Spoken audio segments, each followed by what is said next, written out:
Hello, I'm Ralph Paoli, and today I'm going to be talking about Keith Haring.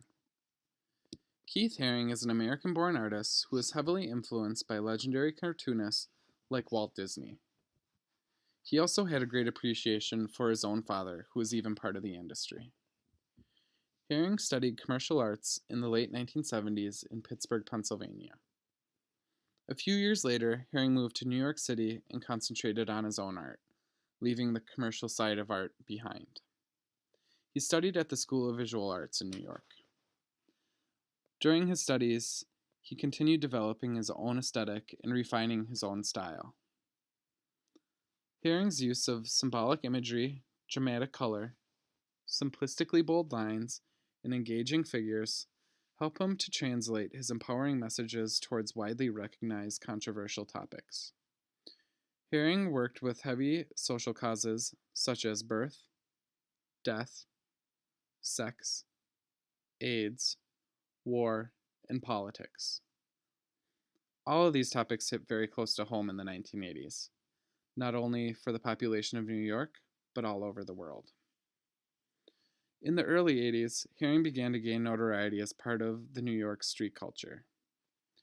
Haring grew inspiration outside of the normal places like galleries and the museum scene.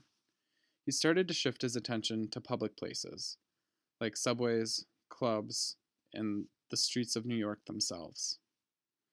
His unique style and heavy political messages helped him gain attention and increase in popularity, especially since his works were literally in the public's eye. Haring was inspired by spontaneity and the beauty of graffiti. He felt that graffiti was a way to communicate that was hip, relevant, and spontaneous. The New York subway system had advertising panels that often went unused.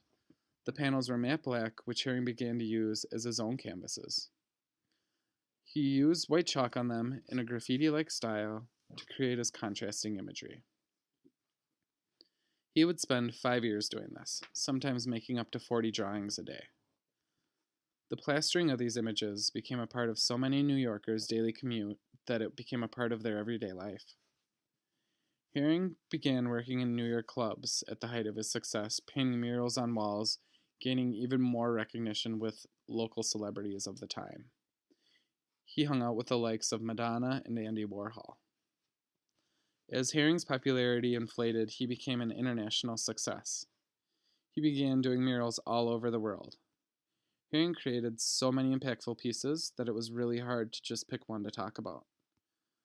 The one work that did speak to me the most was a series of paintings called The Ten Commandments. I chose the Ten Commandments because it's a great example of Haring's unique style. I think that the Ten Commandments is a depiction of the struggles society is facing under the power of the overpowering red man. I'm going to talk about how his choice of colors, line work, size, and symbols all help to convey his message.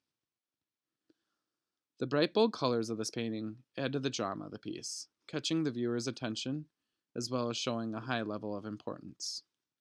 Red is the most vivid color used in the paintings, and I think that the red is used to show the amount of power that the characters hold. Most of the large, powerful characters are red, while the rest of the human-like forms are a light blue. I think that the blue figures portray our community or society. Our society is a light blue because we are trusting, and blue is a color of trust. We trust in the higher powers, the red figures. Some of the paintings have green symbols in them as well. Green is used in the Ten Commandments to represent society's need for material things. The line work in Haring's Ten Commandment also helps to convey the message. It helps to give the subjects emotion. There are two types of lines used in the pieces to show emotion.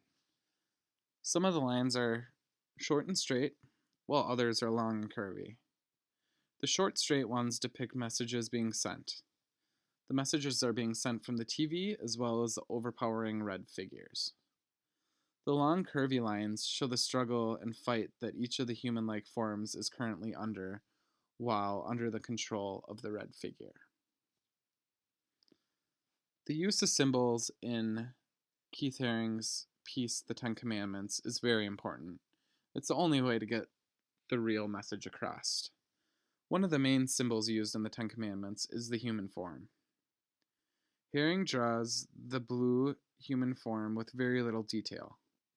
And I think he does this to symbolize how the subjects are non denominational, and they could be any one of us and all of us as a society.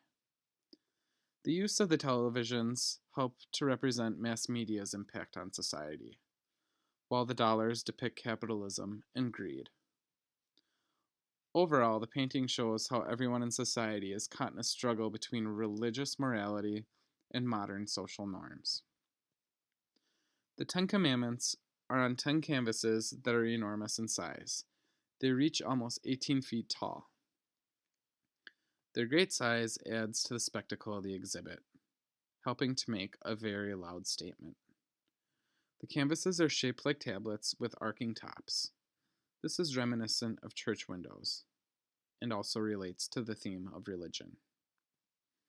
Overall, Keith Haring uses color, line, symbols, and size to convey the importance of his message.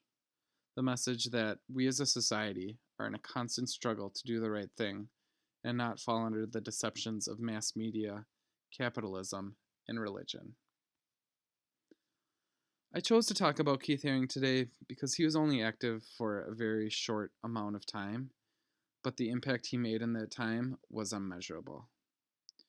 After all of his social activism, Keith Haring died of AIDS. He died of the AIDS-related complications at age 31 in 1990. Today, his memory lives on through his works that are being displayed on exhibit and collections in major art museums all around the world.